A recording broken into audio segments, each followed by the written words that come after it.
गया है। शरीर में ताप है, दुख है, शरीर में ताप हो रहा है, शरीर में कष्ट हो रहा है,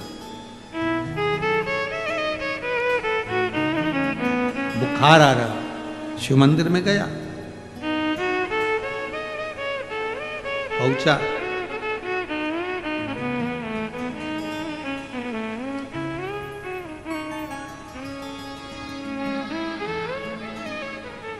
शिव महापुराण की कथा हो रही थी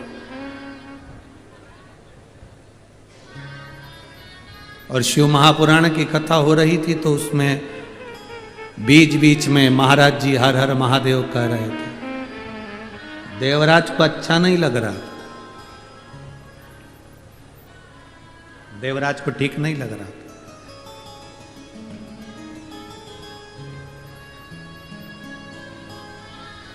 बहुत अच्छे से सुनना।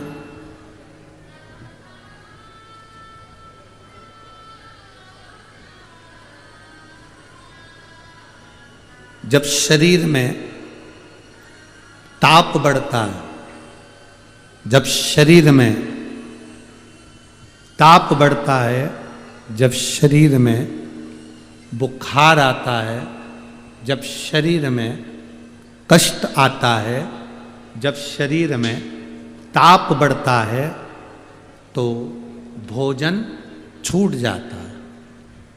तुम्हारा पेट बहुत तेज दुख रहा हो और कोई तुमसे के 4-5 रसगुल्ला खा ले, खाओगे? शरीर में ताप बढ़ रहा, शरीर में कष्ट बढ़ रहा है। जब शरीर में ताप बढ़ता है, शरीर में कष्ट बढ़ता है, शरीर में जब ताप बढ़ा, कष्ट बढ़ा, जब शरीर में ताप बढ़ रहा है, कष्ट बढ़ रहा है, बुखार आ रहा है, रोग बढ़ रहा है, तो आपको भोजन नहीं भाएगा, भोजन अच्छा नहीं लगेगा। जब ताप बढ़ा तो भोजन अच्छा नहीं लगता, और जब हमारे ऊपर पाप बढ़ता है तो भगवान का भजन अच्छा नहीं लगता, लगता ही नहीं।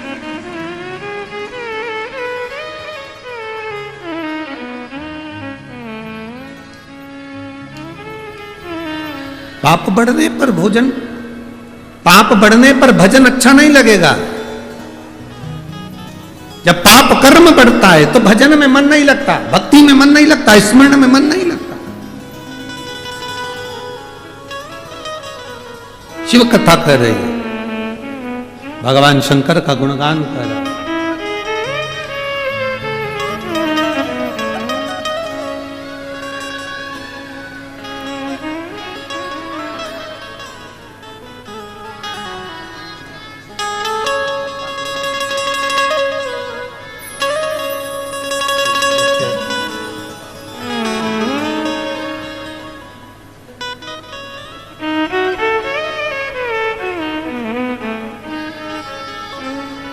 शरीर में ताप बढ़ा, शरीर में कष्ट बढ़ा, ताप बढ़ा, ताप बढ़ा, हमारा भोजन छूट गया, हमारा भोजन छूट गया। पाप बढ़ा तो हमारा भजन छूट गया। यहां पर कई माताएं बैठी हैं जिनके घर में रोज प्रतिदिन शाम के समय लोग बैठते थे, भजन करते थे, कीर्तन करते थे, अच्छी बात करते थे, भगवान का पूजन भजन होता था, स्मरण होता था, भक्ति होती थी। कुछ 2-4 साल 8 साल से कुछ ऐसा हो रहा होगा कि घर में हमारा मन नहीं लगता, पूजन में मन नहीं लगता, भजन में मन नहीं लगता। पहले मैं बैठकर हनुमान चालीसा पढ़ लेती थी, सुंदरकांड कर लेती थी, रामायण कर लेती थी, अब मन नहीं लगता गुरुजी, समझ में नहीं आता। क्यों नहीं लगता? समझ में नहीं।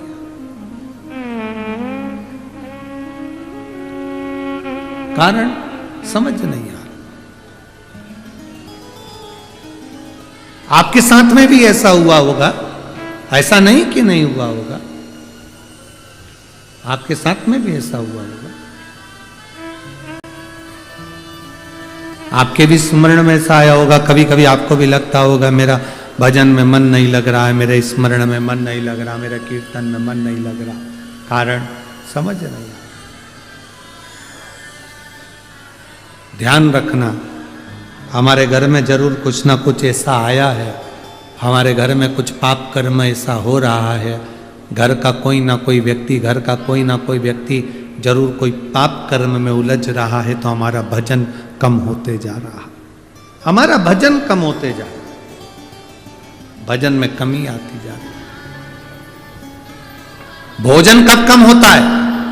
4 रोटी खाते थे, 5 रोटी खाते थे, जो खाते थे पच जाता था, जो खाते थे आनंद आता था। भोजन कब कम हुआ? जब शरीर में रोग आने लगा। आप रोटी कम खाना चालू कर दिए, आपको भोजन कम भाने लगा, आप भोजन कम करने लगे, समझ लेना तुम्हारे शरीर में कोई रोग आ गया है, जिसके कारणवश अब आपको भोजन अच्छा नहीं लग रहा है, या तो पाचन क्रिया ठीक नहीं है, या कुछ ना कुछ प्रॉब्लम है। शरीर में ताप बढ़ा तो भोजन छूट गया, और घर में पाप बढ़ा तो भजन छूट गया।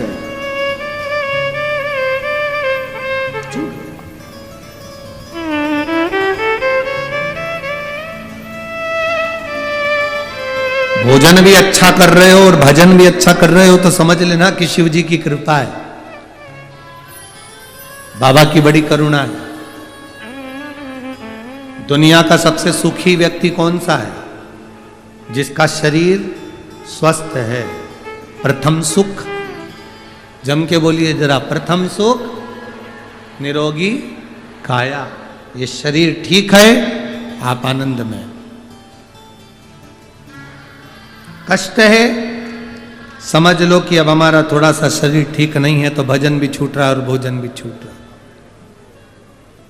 कोई ने सही कहा है कि लोन लेना सरल है, पर लोन चुकाना कठिन है। कोई भी कह देगा लोन ले लो, गाड़ी उठा लो, बंगला बना लो, फ्लैट ले लो, लोन ले लो, लोन ले लो। लोन देने वाले तो बहुत मिलेंगे, उधार देने वाले बहुत मिलेंगे। लोन लेना सरल है, पर लोन चुकाना कठिन है। उसी तरह शिव महापुराण की कथा कहती है, पाप करना सरल है। गाली दे दी, 2 मिनट में फ्री। क्रोध कर दिया, 2 मिनट में फ्री। अपशब्द कह दिया, ताने दे दिए, आड़ा टेढ़ा कह दिया, 2 मिनट में फ्री। किसी को थप्पड़ मार दिया, किसी का अपमान कर दिया, किसी को अपशब्द कह दिया, 2 मिनट में फ्री। पाप करना सरल है, पर पाप का कर्म भोगना कठिन है। किसी को मारने में कितनी देर लगती है? अरे बोलो तो जम के जरा। चक्कू उठाया, तलवार उठाई और पेट में घोंप दिया, छाती में मार दी, मर गया। कितनी देर लगी? 10 मिनट, 15 मिनट। गुस्सा आया? 5-10 मिनट में गुस्सा आया? तुमने डंडा उठाया, तलवार उठाई, बहुत ही 10-15 मिनट में तलवार उठा के जो मारा। कितनी देर लगी? बोलो मेरी जीजियों, कितनी देर लगी? 10 मिनट। 10 मिनट के क्रोध ने तुम्हारे पूरे परिवार को बर्बाद कर दिया। 10 मिनट में तुमने तलवार मार दी, छुरा मार दिया, डंडा मार दिया, बंदूक की गोली मार दी। अब 10 मिनट के उस क्रोध में, 10 मिनट के उस पाप में तुम्हें 10 साल भुगतना है। अब 10 साल कौन कौन भोगा? क्या केवल जिसने चक्कू मारा था वो अकेला भोगा? अरे बोलो तो जम के। नहीं, उसकी पत्नी, बच्चे, माता, पिता, परिवार, समाज, सबको भोगना पड़ा। 10 साल केस चलता रहा, चलता रहा, चलता रहा। आखिरी में निर्णय आ गया कि इसको 20 साल और पटक दो। वो 10 मिनट का क्रोध तू संयम कर लेता, 10 मिनट के क्रोध को काबू कर लेता, तो फिर ये 20 साल तुझे वहां भुगतना नहीं पड़ता। 10 मिनट। मेरी बहुओं से निवेदन है, मेरी बेटियों से निवेदन है, तुम्हें गुस्सा आता है ना, थोड़ा सा संयम कर। जरा सा 10 मिनट का क्रोध कर कर अपने मायके बिल्कुल मत जाओ।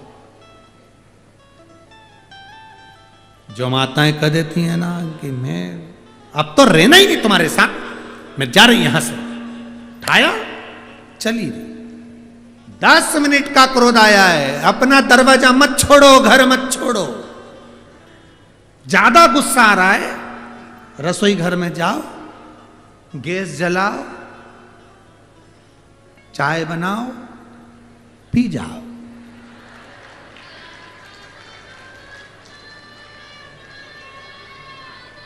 सादी चाय बिल्कुल मत पीना, गुस्से में नुकसान करती है। अदरक की पियो। अदरक को भी अच्छे से कूटो सिलवट्टे में, क्योंकि बोलो मत ही, कूटो। अपना पूरा गुस्सा अदरक पे निकाल दो और फिर उसको रस रस करके चाय में उकाल दो बस। और चुपचाप फ्रिज के पास में बैठ के अपने को मायके नहीं जाना।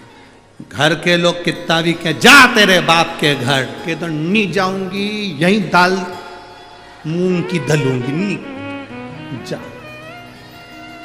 मठरी बनाओ, चकली बनाओ, गुजिया बनाओ, जितना ज्यादा गुस्सा आए उतना ज्यादा खाओ, पर मायके मत जाओ, बिल्कुल मत जाओ।